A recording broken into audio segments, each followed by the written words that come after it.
On May 2nd, Mexican police and the National Guard were patrolling a section of the Quinapolan, Oaxaca highway at kilometer 83 when they discovered a really disturbing scene. An abandoned car, a bloodstained tarp, and some severely battered and mutilated bodies. What happened, and what do we know about this case so far? We're going to be answering those questions today. When searching for as many articles about this case as I could directly out of Mexico, so of course, because my Spanish isn't that great, I had to use Google Translate. So there's a chance that I misunderstood something, misread something, maybe it was a mistranslation. If you have more information about this case and you want to share it with everybody, please do so in the comments below. I really appreciate it. Before we get into it, welcome to Creepycassettiyt, your place for horror in reality and beyond. I'm your host, Dee, and on this channel we talk about dark history, weird mysteries, true crime, and strange tales. So if any of that is interesting to you, please stick around, hit the like button, the subscribe button, the notification bell, so you'll know anytime I drop one of these videos, which I try to do at least once a month. Trigger warning, we're going to be talking about death, mutilation, there's disappearance. If you can't handle any of that, I get it. Click out. Hopefully you'll come back and join us at another time. So at the end of February, 10 people aged between 19 and 30, all from the state of Tlaxcala in Mexico, traveled to the state of Oaxaca. Oaxaca is about 5 or 6 hours away from Tlaxcala, depending on what part of the state you're coming from. So the travelers headed to Oaxaca, and it's not clear if they all knew each other. Some of them traveled in pairs, others traveled alone or in smaller groups. Many of the disappeared were last seen on beaches in Zipolite and Santa Maria Huatulco in the state of Oaxaca. Some of the victims were in contact with their family over the course of their trip and even were updating their own social media profiles, and then they went silent. Their family made calls exclaiming their disappearance. One mother even pleaded with social media users to help find her daughter, and we'll get back into that. Video capture of the last time some of these victims were seen shows them driving along a Tlaxcala highway 90 miles west from where they were found. Tlaxcala police had been getting phone calls, people were filing missing persons report, there was a social media uproar from some of the family members, and a few days later, all but one of these people were found in that area off the coast of the Quinapolan and Oaxaca highway that we were discussing before. Cops found the remains of 4 of the victims inside the trunk of an abandoned dark gray Volkswagen Vento with Tlaxcala license plates believed to belong to one of the victims. Some of the remains were found underneath a tarp found near the car. All of the bodies were found with signs of mutilation, dismemberment, and bullet holes. 8 pairs of hands were found in the already crammed trunk in a bag, and the knife hair was found in the front of the car. Let's go ahead and just talk about these victims. So first we have Jacqueline Meza. She was 23 years old. She was reported missing to the authorities on February 28th. Her mother, Andrea Cazares Garcia, reported her disappearance on social media. So this is the mom we were talking about before. The translated message stating, "Please, I ask for your help. My daughter disappeared last night. They took her, and so far we know nothing. She was taken from a food place near the same beach." She also mentioned that Jacqueline was a mother herself. She had 2 little ones, 5 and 3 years old, who are waiting for her. And then we have Noemi Yamalez Lopez Moratiga and Raul Emmanuel Gonzalez Lozano, both 28. They were a married couple. They disappeared from Zipolite Beach in Oaxaca, and they were last seen driving an Audi with Guerrero license plates. Then we have Leslie Noya Trejo, who was 21 years old. She was identified by an ID that was found on the scene. Her family reported that her trail went cold around 11 a.m. on February 28th, and she'd been keeping in touch, and after that time, they didn't hear anything else from her. She changed her profile picture the morning of the 28th, and that was the last update she would make on social media. Her disappearance was reported to the Tlaxcala District Attorney's Office. So Ruben Antonio Ramos, Rolando Evaristo, both 22, their friends and family reported them missing on social media as well.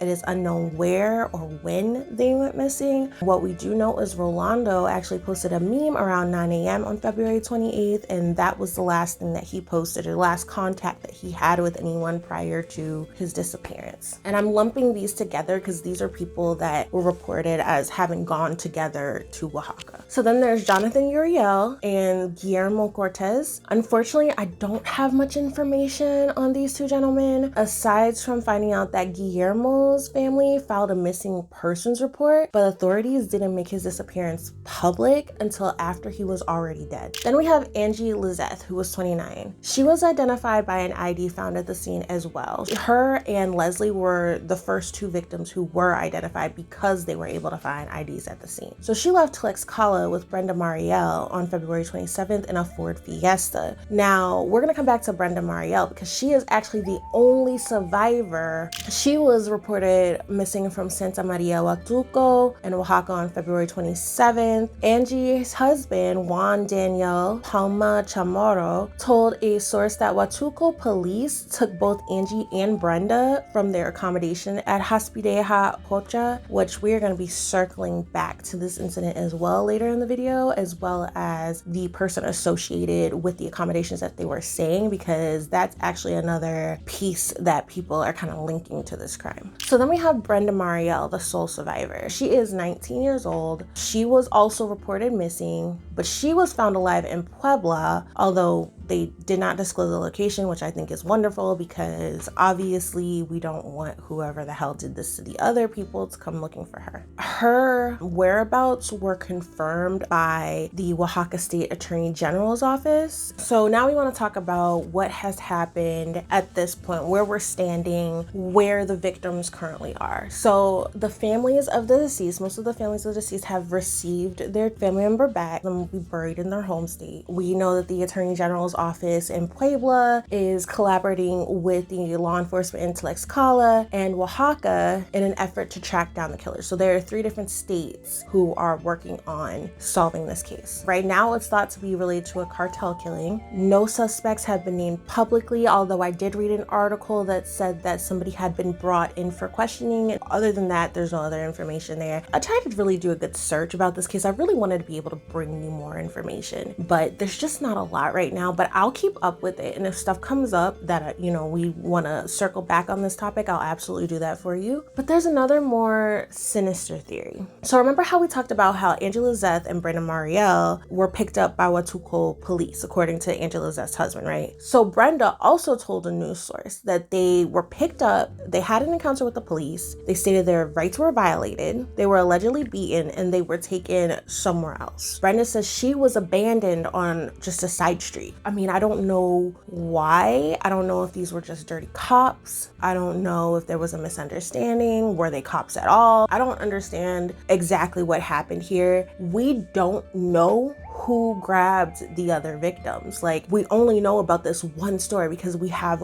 one victim testimony and we have a family member who heard about what happened. So I want to get into a little backstory here, right, about the police in this area. For the last 2 years, police and the members of the Navy in this area have been doing patrols. Huatuco, Oaxaca is the home of the 18th Naval Zone for the Secretariat of the Navy in Mexico. When Municipal President Julio Cardenas arrived in January, the agreement with the Navy ended, which police officers in that area had concerns about. And so back in December, some local agents of the police force wrote a letter to Oaxaca's governor, Salomon Jara, to request assistance. I promise I'm getting to the point here. There's a valid reason I'm going over these details. So they mentioned in the letter a sense of uneasiness about no longer having assistance from the Navy. They mentioned that dirty cops were happy to see the Navy go. And I'm guessing that's because they were being held to a higher standard, and now they won't be held to that same standard because there is not a military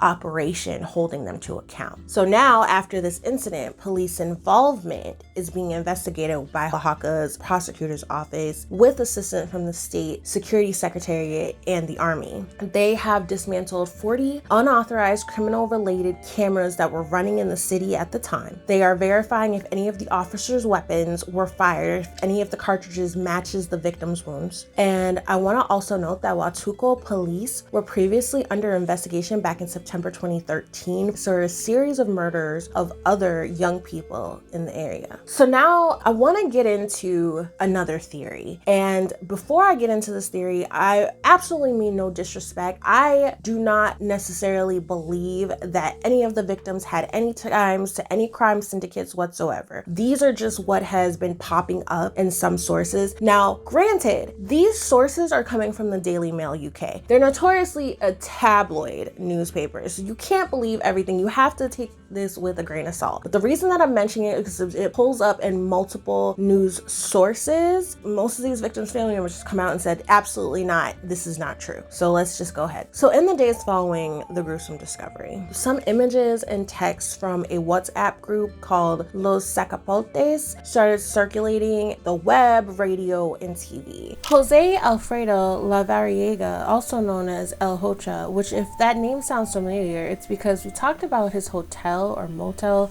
I'm not sure how to categorize it, so let's just call it an accommodation. Hospedeja Ocha. He was allegedly tied to the Los Zacapoltes gang as their leader, but he also ran for Santa Maria Huachuco's mayoral candidate at one point, and he didn't win. But here's the crazy part. He was actually gunned down while driving his car in coastal Oaxaca in the same weekend. The person or people who engaged in this attack that took this man's life also left a note in his car calling him a thief. So I don't know what that's about. So they're linking this gang to this group. They're trying to say that they came down under the orders of El Hocha and they asked if they could steal in the area or whatever. And I guess a local crime syndicate or gang didn't like what they were doing in their territory, and so they took them out. One of the attorney generals for one area, and I can't remember which one, actually made that claim as well, trying to tie them